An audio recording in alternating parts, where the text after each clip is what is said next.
واعتصموا بحبل الله جميعا ولا تفرقوا আল্লাহ রাব্বুল আলামিন বলেন, হে মুসলমান, তোমরা আল্লাহর রুজুকে, আল্লাহর রশিকে তোমরা ভালোভাবে শক্ত করিয়ে তোমরা আঁকড়ে ধরো। আল্লাহর রশিকে তোমরা যদি আঁকড়ে ধরতে পারো, এই রশির এক মাথা আল্লাহ রাব্বুল আলামিনের হাতে, আরেক মাথা হলো বান্দার নিকট। বান্দা যখন এই রশিতে হাত লাগাবে তথা কোরআনের মধ্যে যখন নাকি বান্দা স্পর্শ করবে, আল্লাহ রাব্বুল আলামিনের কাছে ওই হাতের, ওই আল্লাহ রাব্বুল আলামিনের কাছে ওই রশির আরেক মুঠ, ওই রশির আরেক মাথা আল্লাহ রাব্বুল আলামিনের কাছে, ওই আল্লাহ রাব্বুল আলামিন যখন এই রশিটা টান দিবেন, বান্দারা ওই রশি ধরার কারণে যারা যারা কোরআনকে ধরেছিল, যারা যারা এই রশিকে ধরেছিল, তারা প্রত্যেকে ওই টানে রশিলা করে জান্নাতে পৌঁছে গিয়ে যাবে। আর আল্লাহ রাব্বুল আলামিন বলেন, তোমরা এই কোরআনকে তোমরা যদি পিছনে ফেলে দাও, কোরআনকে তোমরা যদি তোমরা সামনে না নিয়ে নাও, কোরআনকে তোমরা যদি মনে করো একটা ঝামেলার একটা বস্তু, কোরআনকে তোমরা যদি একটা মনে করো এটা একটা অনেক আগের যুগের একটা কৌতুক কাহিনীর একটা গল্পের জিনিস, তাহলে মুসলমান তোমরা মনে রেখো, তোমরা কোরআনের কারণে যে সমস্ত ইজ্জত এবং সম্মান তোমরা লাভ করেছিলে, আবার এই কোরআনকে তোমরা পিছনে ফেলে দেওয়ার কারণে তোমরা বেজ্জতি হবা। নাউজুবিল্লাহি মিন যালিক। এই জন্য এক কবি বলেন, ও জামানা মে মুআজ্জাজ থে, ও জামানা মে মুআজ্জাজ থে, হামিল কুরআন হুকর, और तुम खार हो रही हो तारिके कुरान হুকর। ওই সময়ে মানুষজন এত সম্মানে, এত সুন্দর আসনে সারা বিশ্বব্যাপী নেতৃত্ব দিয়েছিল এই কোরআনের কারণে। আর মুসলমান তোমরা আজকে বেজ্জতি হচ্ছ, মুসলমান আজকে তোমরা লাঞ্ছিত হচ্ছ এই কোরআনকে তোমরা ফেলে দেওয়ার কারণে।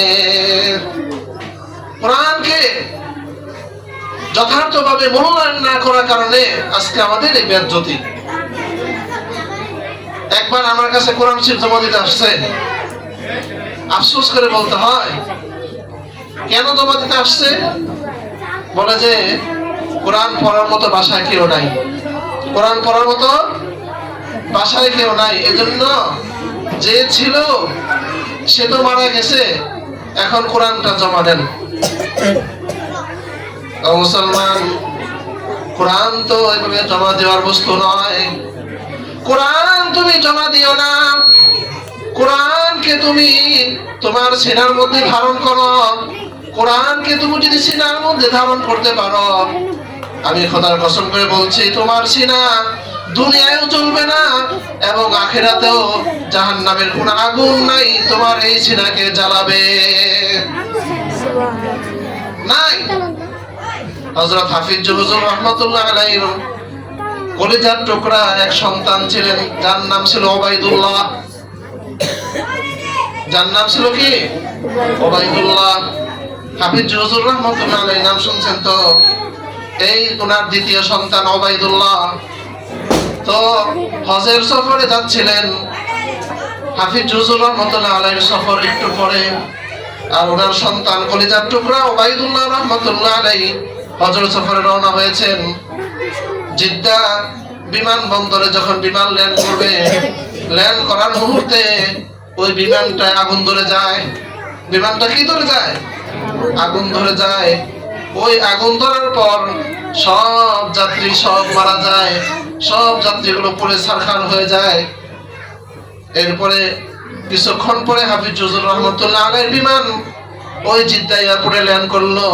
ল্যান্ড করার পরে শুনলেন যে আমার কলিজার টুকরা যে বিমানে ছিল, আমার সন্তান যে বিমানে ছিল, ওই বিমান কিছুক্ষণ পূর্বে এই ল্যান্ড করতে গিয়ে অগ্নিতে বিস্ফোরিত হয়ে গেছে, ওটা শেষ হয়ে গেছে।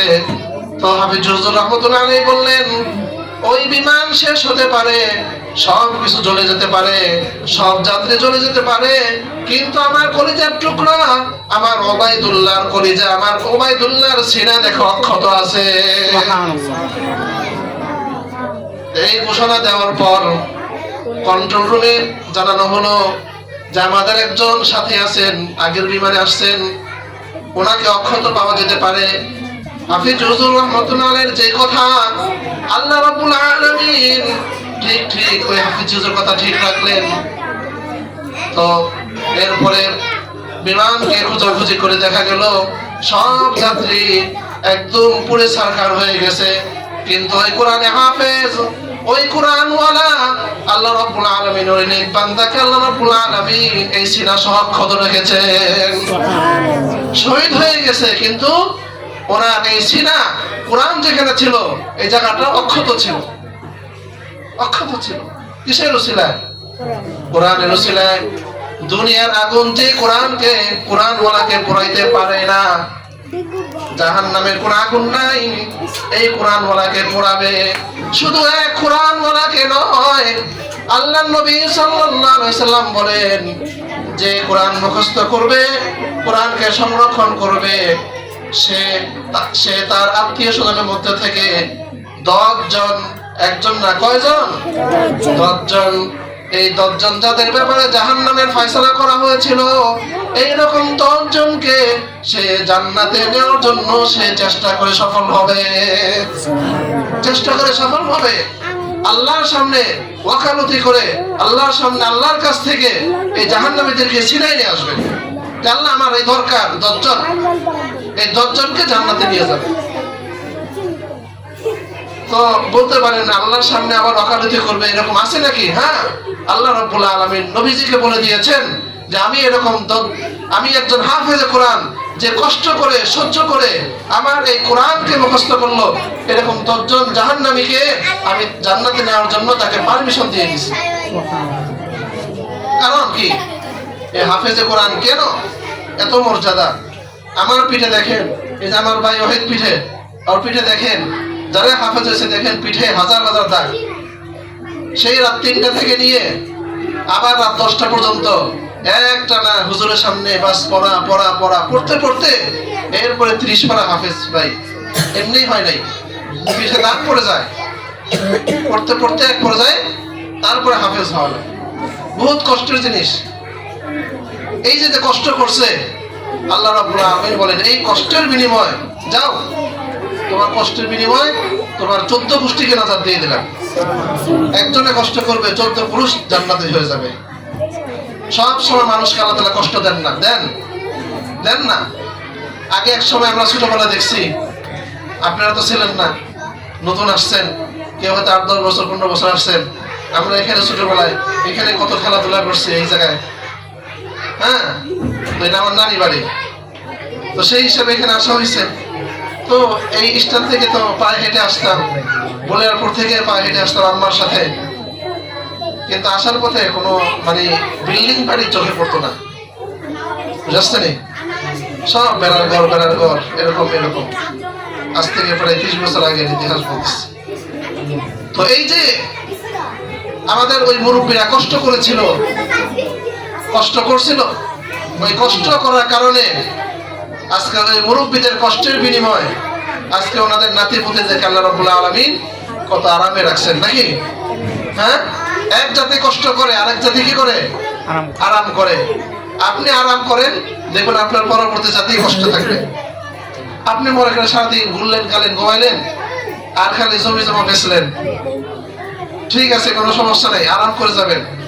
আরাম করে যাওয়ার পরে আপনার 2-3 প্রস্থান করে যা দেখবেন যে ওদের কষ্টের জীবন দেখছে। আছে না এরকম? গ্রাম দেশে আছে না উদাহরণ? আছে।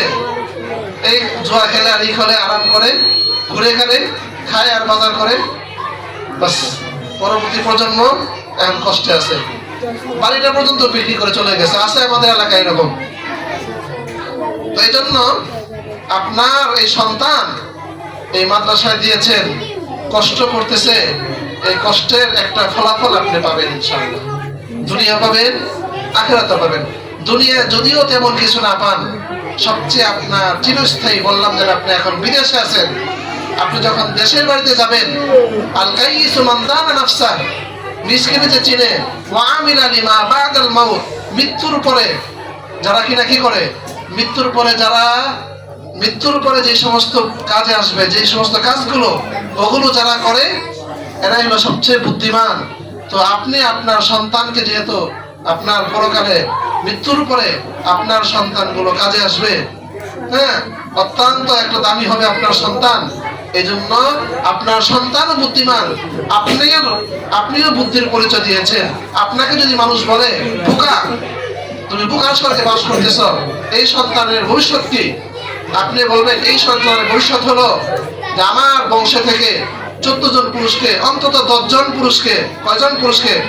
10 জনকে আমার এই সন্তান জান্নাতে নিয়ে যাবে, এটাই আমার ভবিষ্যৎ।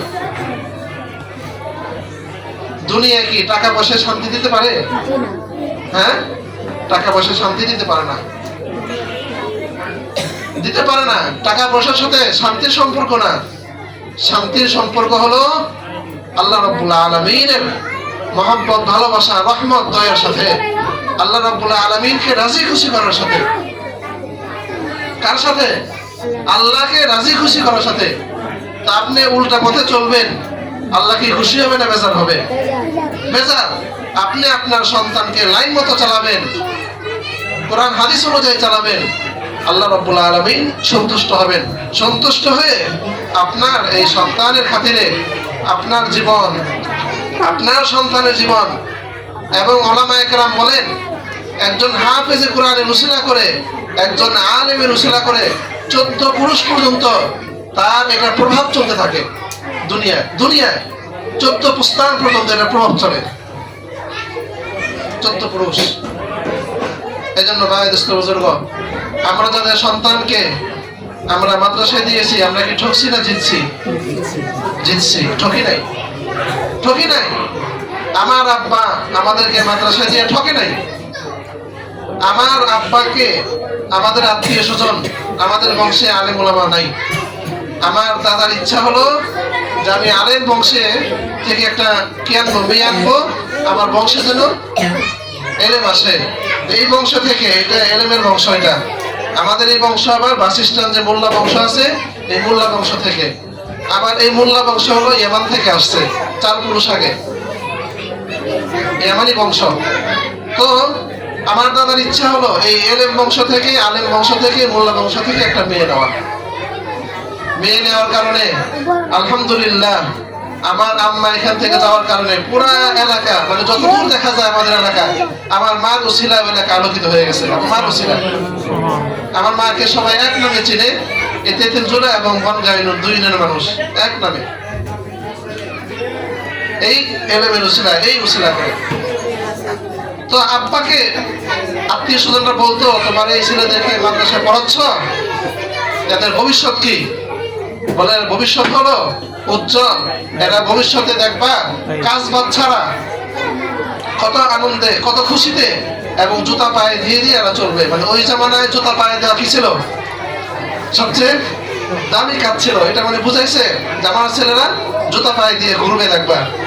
আলহামদুলিল্লাহ ওই এলাকার মধ্যে, হ্যাঁ, আমাদের যে বহু সম্পদশালী ছিল, আছে, আলহামদুলিল্লাহ আমাদের মতো, আমাদের 3 ভাইকে আল্লাহ তাআলা হাফেজ আলেম, এবং আমাদের চান্দুলিয়া কবরস্থান মাদ্রাসা, আমরা 3 ভাই, আমার ওসিলায়, আমার ভাই প্রতিষ্ঠাতা। তো এখান থেকে এটা মানে জন্ম। তো এই যে মাদ্রাসা, এই যে সব কিছু আলহামদুলিল্লাহ আমার 3 ভাইকে আল্লাহ রাব্বুল আলামিন পুরা এলাকার উপর ইজ্জত এবং সম্মানের সাথে চালাইতেছে। অথচ ওই সময় বলছে তোমার সন্তানরা কি করবে, টাকা পয়সা পাবে কোথায়, কি করে চলবে? এই জন্য ভাই, যারা মাদ্রাসায় সন্তান দিয়েছেন, মেয়ে দিয়েছেন, ছেলে দিয়েছেন, কেউ ঠকেন নাই। ঠকছেন? ঠকেন নাই ভাই। আমি আমার জীবনকে বলি ঠকি নাই। যদি না পড়তাম তাহলে সাধারণ পাবলিকের মতো এরকম কাজ বাজ করতে হইতো।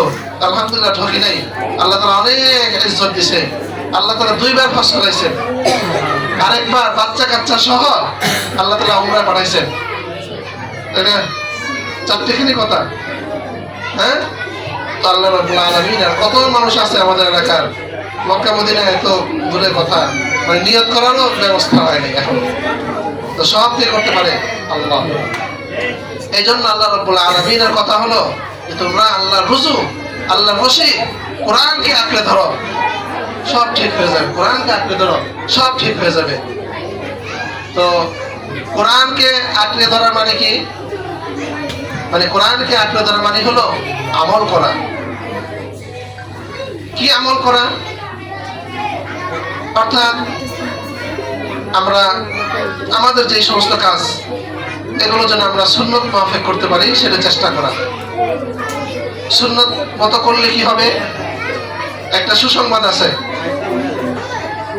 যারা সুন্নত মতো যারা চলবে তাদের জন্য একটা সুসংবাদ আছে। সুন্নত দ্বারা কি উদ্দেশ্য? অর্থাৎ নবীজি সাল্লাল্লাহু আলাইহি সাল্লাম যেভাবে চলে গেছেন বাস ওইভাবে চলা, ওইভাবেই চলা। তো যারা ওইভাবে চলবে, আল্লাহ রাব্বুল আলামিনের পক্ষ থেকে নবীজির মাধ্যমে একটা সুসংবাদ চলে আসছে। সুসংবাদটা কি শুনতে রাজি আছি? হ্যাঁ, সাহাবায়ে কেরাম নবীজিকে বললেন, ইয়া রাসূলুল্লাহ, ইয়া হাবিবাল্লাহ, আমরা আপনার সাথে থাকি, অনেক ভালো লাগে, বাড়িতে গেলে অস্থির লাগে, আপনার থেকে দূরে গেলে খারাপ লাগে। তো আপনিও এক সময় চলে যাবেন, আমরাও এক সময় চলে যাব, তখন কে কোথায় থাকবো? কারণ কোনো অস্তিত্ব থাকবে না। তো আমাদের হালত কি হবে? আমরা কি করবো তখন? কি অবস্থা হবে আমাদের? একটা পেরেশানি ছিলেন ওনাদের। এই পেরেশানি দূর করার জন্য আল্লাহ রাব্বুল আলামিন নবীজি সাল্লাল্লাহু আলাইহি সাল্লামের কাছে একটা সুসংবাদের বাণী পাঠালেন।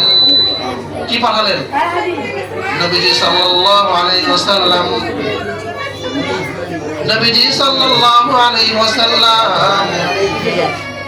সাহাবায়ে কেরামকে সুসংবাদ দিয়ে বললেন, ও সাহাবা,